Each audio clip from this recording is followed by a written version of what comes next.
Welcome back everyone. Today I am going to solve a math Olympiad question that at first looks tricky. We have 6 squares of different sizes and the only information given is that the area of the red square is 4. Using just that information, we are going to find the area of the blue square. So let's get started. Since the area of the red square is 4, its side lengths must be 2. Then the other side is also 2.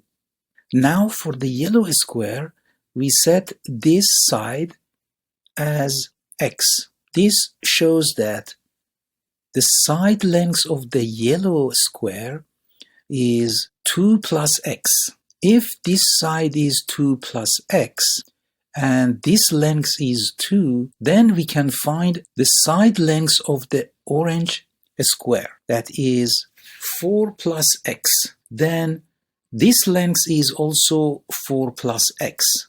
Using the side length of the red square, which is 2, we find the side length of the green square as 6 plus x, like this. If we add the side length of the red square, which is 2, to 6 plus x, we find that the side length of the pink square is 8 plus x. And if this piece of length is x, then the rest is 8. And the other side is also 8. That's why if we multiply 8 by 8, we get 64, which is the area of the blue square. So you see that by knowing only the area of the red square, we are able to find the area of the blue square.